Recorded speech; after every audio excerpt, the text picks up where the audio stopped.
हरि सिंह एक छोटा सा लेकिन चालाक चोर था। वो लोगों को बेवकूफ बना के अपना पेट पालता था। एक दिन उसकी मुलाकात अनिल से हुई, जो एक दयालु और भोला भाला नौजवान था। अनिल को हरि पर दया आ गई और उसने उसे खाना और रहने की जगह दी। हरि ने इसे आसानी से पैसा कमाने का मौका समझा। उसने अनिल का विश्वास जीतने और फिर उससे चोरी करने की योजना बनाई। अनिल एक स्ट्रगलिंग राइटर था जो गुजारा करने के लिए छोटे मोटे काम करता था। वो बहुत नेक दिल इंसान था, हमेशा मदद के लिए तैयार रहता था। उसने हरि को पढ़ना लिखना सिखाना शुरू कर दिया, ये सोचकर कि वो उस लड़के को जिंदगी में एक बेहतर मौका दे रहा है। हरि ने अनिल से बेसिक मैथमेटिक्स और लिखना सीखना शुरू किया। अनिल ने उसे छोटे मोटे काम और घर के काम करने के पैसे देने का वादा किया। हरि को यह सब करने में मजा आने लगा। वो नई चीजें सीख रहा था और उसे बिलोंगिंगनेस का एहसास हो रहा था।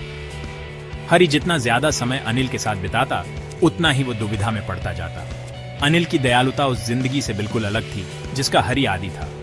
वो अपने किए पर और अपने चुने हुए रास्ते पर सवाल उठाने लगा। एक दिन अनिल को अपनी राइटिंग के लिए बहुत सारे पैसे मिले। उसने उसे अपने कमरे में सेफली रख दिया। यही वो मौका था जिसका हरि इंतजार कर रहा था। देर रात जब अनिल सो रहा था, हरि उसके कमरे में घुसा और पैसे चुरा लिए।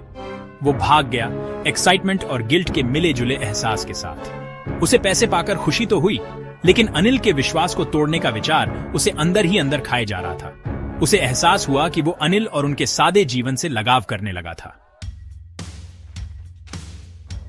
अगली सुबह अनिल को चोरी का पता चला।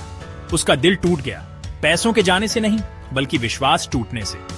उसने हरि को पुलिस में रिपोर्ट नहीं किया। इसके बजाय उसने अपना दिन ऐसे ही बिताया जैसे कुछ हुआ ही ना हो। जब हरि वापस आया, गुस्से और इल्जामों की उम्मीद में, तो उसे सिर्फ खामोशी मिली। अनिल की खामोश निराशा किसी भी सजा से ज्यादा असहनीय थी। हरि को अपनी गलती की गहराई और तोड़े गए विश्वास की कीमत का एहसास हुआ। उसने शर्मिंदा और पछतावे के साथ पैसे वापस कर दिए।